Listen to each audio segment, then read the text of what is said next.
Hey everyone, let's jump right into today's explainer, where we're looking at a classic moral fable, the tale of Chiku Monkey and Rony Rabbit. We're instantly transported to the lush, vibrant setting of the Sundarban jungle. Just picture it for a second. A bright morning, the sun peering through the green canopy, birds chirping their absolute hearts out, and trees just heavy with delicious fruit. It is the perfect, pristine backdrop for a story about a very unlikely friendship and an incredibly perilous journey. Okay, let's dive into this dynamic because it's what drives the whole narrative. We've got two protagonists who literally couldn't be more different. First up, Chiku the monkey. He's mischievous, he's smart, but man is he hasty, just totally impulsive, the kind of guy bouncing from tree to tree without a single second thought. And then, contrasting him perfectly is Rony the rabbit. Rony is wise, he's deeply patient, he actually thinks things through. It's a classic odd couple pairing, right? You immediately have to wonder how on earth are two totally opposite personalities going to handle a massive challenge together. Section 1. Map to the orchard. Every great story needs a spark, and ours happens when the hyper-energetic Chiku finds something hidden inside the hollow of the jungle's oldest tree. He literally comes jumping with joy over to Rony, shouting, "Rony, look what I found! It's the map to the sweet fruit orchard across the jungle." Now Chiku doesn't just want to casually check this out next week. Oh no! He wants to leave right this exact second. He is absolutely convinced that if they don't sprint there right now, somebody else is going to beat them to it and eat all the legendary fruits. Talk about a serious case of FOMO driving some reckless behavior. But Rony, he is the voice of reason here. He offers some incredibly logical advice, suggesting they pack food and leave early tomorrow morning.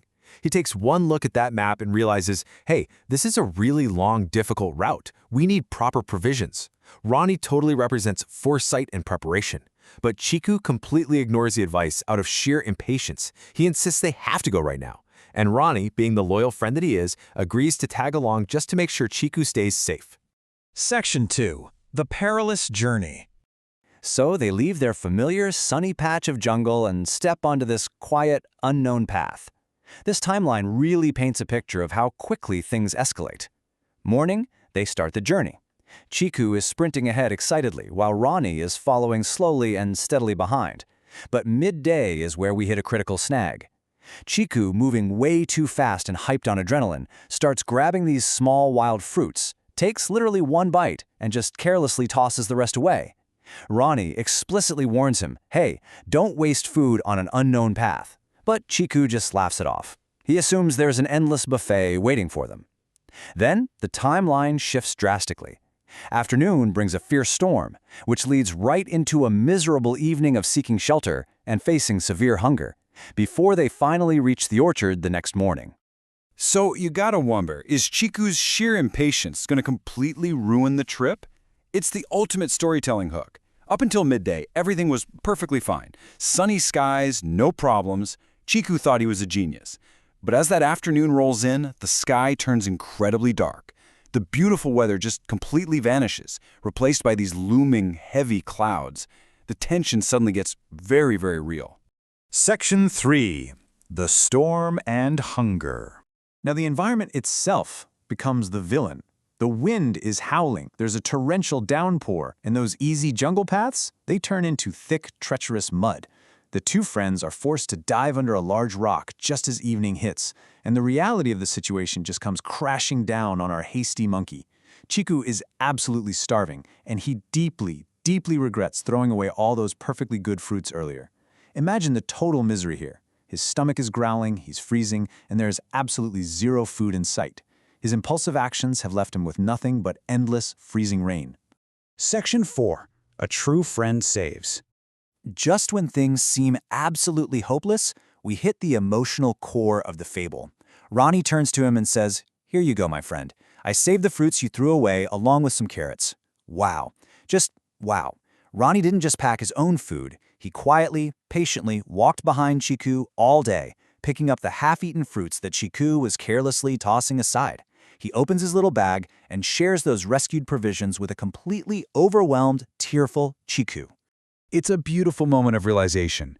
Chiku apologizes. He finally understands that if he had just listened to Rony in the first place, they could have avoided this entire mess. He admits his haste was foolish. And Rony? He doesn't say "I told you so." He just comforts his friend, reminding him that true friends help each other out during the toughest times. So with full stomachs and a much stronger bond, they rest safely under the rock. Section 5. Patience brings sweet rewards. The next morning is a total reset. The terrible storm has passed, the sky is crystal clear, and thanks to Rony carefully following the map, they finally arrive at the legendary sweet fruit orchard exactly on time. But here's the best part. Look at Chiku's behavior now. He carefully picks the fruits, he shares them equally with Rony, he even saves some for the next day. It's like looking at a completely different monkey. No more rushing, no more wasting, he has completely internalized Rony's wisdom. They finally get to enjoy these sweet, juicy fruits, but doing so with patience and actual planning. Section 6. Tips for storytellers. And this brilliantly illustrates what the source material is actually all about. We've been exploring a narrative that's structured as a 7-minute video script, providing real, practical advice for animators bringing this fable to life. The core takeaways you need to hit: haste causes harm, and you absolutely must listen to wise friends. Patience always triumphs over impulsiveness.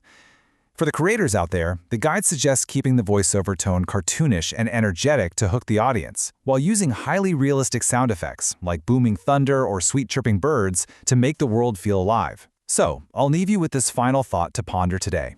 In our own fast-paced, everyday lives, where are we acting a little too much like Chiku, rushing blindly ahead and wasting our resources? And how can we apply a bit of Rony's patient, thoughtful preparation to our own creative and personal journeys starting right now?